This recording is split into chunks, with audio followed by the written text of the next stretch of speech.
السلام عليكم، اهلا بيكم حبايبي. معاكم ميس مروه من قناه ميس مروه، ورجعنا لكم تاني ببارت 2 في الجزء الثاني من ريفيجن جرامر كونكت بلس لجريد 3 الصف الثالث الابتدائي الترم الاول، وسؤال الريرايت. Number 15 I visit my aunt every Friday. طالما عندي when يعني عندي WH word، على طول أجري على الجملة اللي عندي واشطب منها الإجابة. طيب هنا عندي when بتسأل عن إيه؟ بتسأل عن time، بتسأل عن وقت. إيه الوقت اللي عندي هنا؟ لما أقول I visit my aunt every Friday، الوقت اللي عندي every Friday دي بشطبها عندي من السنتنس عشان ما اكتبهاش تاني في السؤال. طيب أكتب هنا عندي when. اي WH word بيجي بعديها يا do يا does. طب يا ميس مروه انا اعرف انا هنا هختار do ولا does بناء على ايه؟ بناء على الفيرب. احط لاين كده under the verb تحت الفيرب واشوف هو الفيرب ده infinitive ولا في اس. excellent. هنا عندي الفيرب infinitive يعني في المصدر، يعني ما فيهوش اس. هقول when do. اوكي، هنا عندي الاي تتحول ليو وراجع تاني. هل اليو بتاخد دو؟ يبقى انا كده ماشي صح. اراجع مرة كمان بعد ما اكتب السؤال. when do you visit، بنزل الفيرب زي ما هو في الانفينيتيف عشان عندي دو. when do you visit الماي دي تتحول في السؤال عندي ليور. when do you visit your aunt. طبعا طالما بتكلم على question، بتكلم على سؤال، منساش الquestion mark. 16 no they don't like fish. السؤال بقى اللي بيبدأ بدو ودوز ده سهل جدا. لما يكون عندي no في حاجتين كده بيطيروا مع بعض، انا بشيل no وبشيل توأمها not. وبعمل ايه؟ بقول do، بعمل cross، باخد الدو في الاول وبعديها السبجكت do they، وبكمل بقية الجملة زي ما هي. هقول do they like fish. منساش ايه؟ الكويستشن مارك أداة الاستفهام. Number 17 yes they are going to play tennis. yes they are going to play tennis.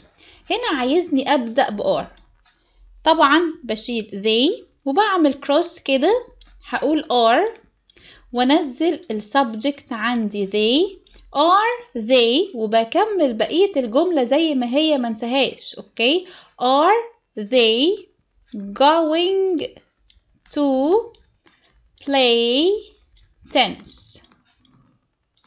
اوكي، وبحط هنا الكويستشن مارك أداة الاستفهام. المفروض دي سنتنس عادية، جملة عادية، هنشطب بس الكويستشن مارك وهنحط هنا فول ستوب.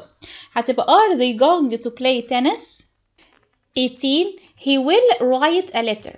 he will write a letter. خدوا بالكم انا هنا عندي will future sample، وهنا عندي going اللي هي معناها will مش بتاعة ال present continuous اللي هي معناها will. في الفيوتشر لازم يجي بعديها to plus الانفينيتيف، ولازم يجي قبليها verb to be اللي هم am و is و are. هقول ايه؟ هقول he.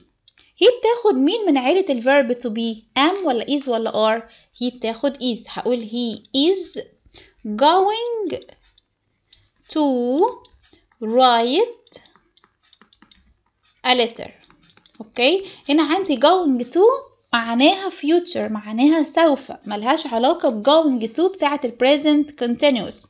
هبقى اعمل لكم فيديو منفصل كده اعرفكم الفرق بين going to في ال future sample لما يكون معناها سوف، و going to بتاعة ال present continuous المضارع المستمر. اوكي، ولكن طالما جاب لكم الاتنين قصاد بعض will و going تبقوا عارفين ان going دي معناها future، معناها سوف. Number 19 she's going to wear a jacket. she's going to wear a jacket. هنا مجرد بس عايزني احولها لنيجاتيف، هزود عليها not، بدل is هكتبها isn't وانزل الجملة زي ما هي. she isn't going to wear a jacket. 20 is she going to have lunch. is she going to have lunch. هنا عايزني اجاوب على السؤال ده بنو. هكتب هنا عندي no وكوما، هنا عندي السبجكت she. no she isn't. okay no she isn't. 21 drink more water. اشرب مية كتير in hot weather في الطقس لما يكون حر. هنا بيقول لي should بستخدمها للنصيحة. طالما بنصح حد هقول له you. انا هنا يا ميس مروه ما عنديش subject، انا اللي هحط السبجكت من عندي. هقول you، انت. you should لازم يجي بعديها الانفينيتيف. فين هنا الانفينيتيف؟ احضره كده واحط عليه سيركل. هقول you should drink خلاص طالما دخلت في الميدل كده او في نص السنتنس بتكتب سمول عادي. you should drink، يجب ان تشرب. you should drink more water. بكمل بقية الجملة بقى in hot weather. اوكي، لما يجيلي should كده انا اللي بحط السبجكت من عندي. 22 should I sleep late؟ هل انا المفروض انام متأخر؟ should I sleep late؟ هنا بقول no، بدور على السبجكت no I shouldn't. اوكي no I shouldn't. 23 yes I should drink enough water. ايوه انا المفروض اشرب كمية كافية من المية.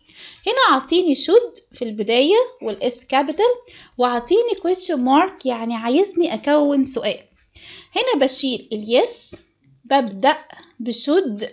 متفقين الاي بتتحول لايه؟ بتتحول ليو، وبكمل بقية السنتنس. انا مجرد هنا عملت كروس، خدت الشود في الاول والاي دي حولتها ليو. هتبقى should you drink enough water، ولازم يكون عندي الquestion mark. 24 did she eat pizza؟ هل هي أكلت بيتزا؟ خدوا بالكم لما اجي ابدا السؤال بدو او did او does لازم يكون عندي الفيرب في الانفينيتيف. هنا مجرد بس عايزني اجاوب يس، هقول يس كوما اجري ادور على السبجكت yes she. طيب في ولاد بتتلخبط بقى، ممكن تحط is، تحط does، تحط اي حاجة. انا مش بحط من دماغي، انا اروح اشوف الاداة اللي هو كان بيسأل بيها. هو كان بيسأل بدid هتبقى yes she did. اوكي، هو بيسأل بداز هتبقى yes she does على حسب اداة السؤال اللي بيسأل بيها او الزمن بتاع السؤال.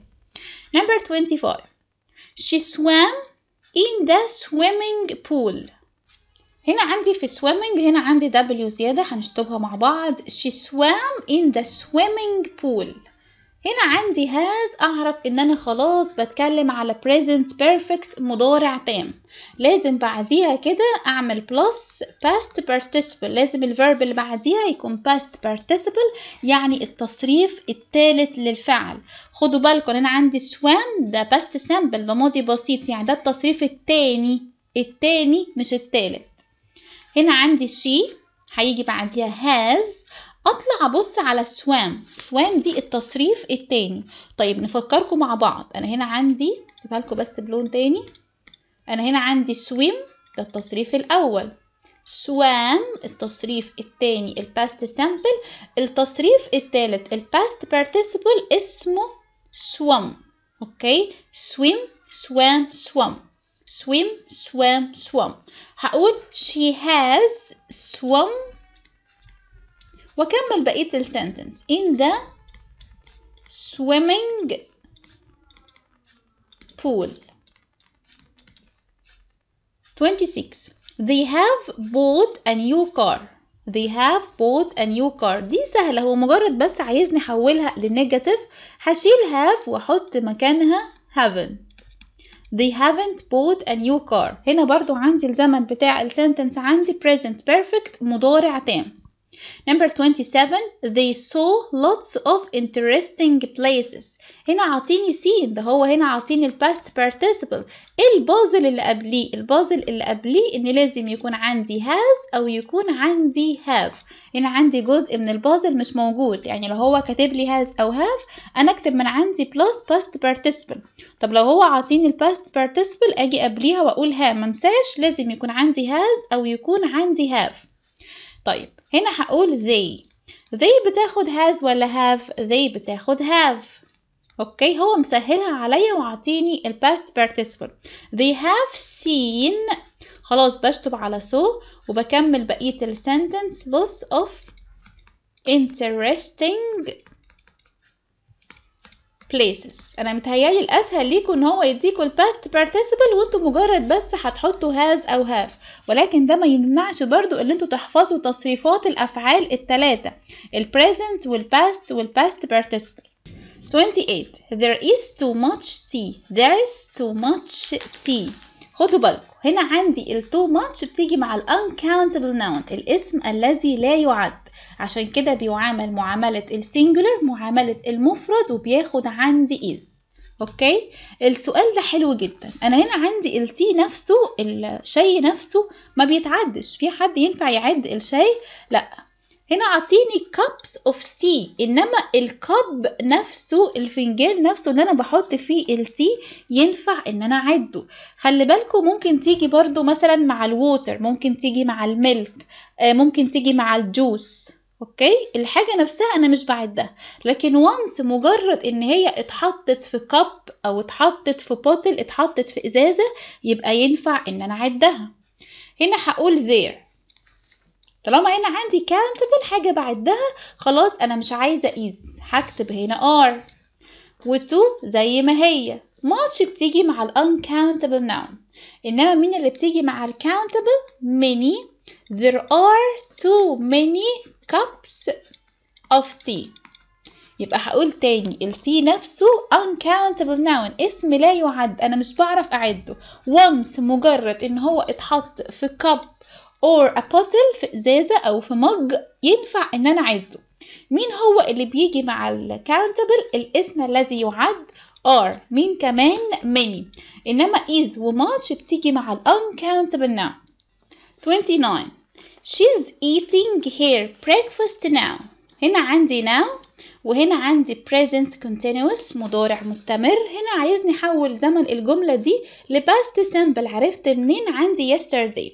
يبقى أول حاجة هشطب على now واشطب على is والتوأم بتاعها ing، زي ما جم مع بعض كده بيمشوا مع بعض. اوكي، هقول she. أصل الفيرب هنا عندي eat، أصل الفيرب عندي eat. الباست بتاع eat ate، هنا عندي irregular verb فعل غير منتظم، مش بياخد عندي ed إنما شكله بيتغير. she ate her breakfast، ومنساش كلمة yesterday عندي في الآخر وفول ستوب. أقراها تاني وأتأكد من إجابتي. she ate her breakfast yesterday. Number 30 we bought a new car last year. دي سهلة جدا. أشوف طيب هي not اللي هو مديهالي دي، أنا مثلا كده مكانكم في الامتحان أقول طب ما هي not دي يعني don't ولا doesn't ولا didn't ولا أيا كانت not دي، ما هو مفيش حاجة هنا is مثلا هزود عليها not هتبقى isn't، ما عنديش مثلا has أزود عليها not هتبقى hasn't. الفيصل هنا عندي إن نعرف زمن الجملة إيه، في أنهي زمن، present past. أقول we bought a new car last year. لو أنا معرفتش من الverb bought ممكن أجي عند last، أول ما أشوف last أعرف إن أنا بتكلم على زمن past simple ماضي بسيط. past simple ماضي بسيط يعني على طول بنفي بمين؟ بنفي ب didn't. هقول we didn't. هاجي عند didn't وقف شوية، هل didn't دي هتاخد الverb زي ما هو past simple كده في الماضي ولا بتاخد الverb في الانفينيتيف؟ يس، بتاخد الverb في الانفينيتيف. طب الانفينيتيف بتاع bought buy، هتبقى we didn't buy a new car و last year زي ما هي معانا. اوكي، ما تنسوش ان didn't زيها زي don't زي doesn't، ما تنسوش ان didn't زيها زي don't زي doesn't، لازم يجي بعديها الverb في الانفينيتيف يعني الverb في المصدر. ويبقى كده يا حبايبي احنا انتهينا من بارت 2 من الجزء الثاني في ريفيجن الجرامر، في مراجعة الجرامر جزء الريرايت منهج كونكت بلس لجريد 3. انتظروني ان شاء الله الفيديو اللي جاي وهعمل لكم ريفيجن لجزء التشوز، لأسئلة التشوز الخاصة بجريد 3 سواء كانت كلمات او سواء كانت جرامر. ولكن ما تنسوش لايك للفيديو وشير للفيديو وسبسكرايب للقناة، ولو عندكم اي استفسار اكتبولي في الكومنتس وانا هرد عليكم. وشكرا حبايبي، وان شاء الله نتقابل فيديو جديد.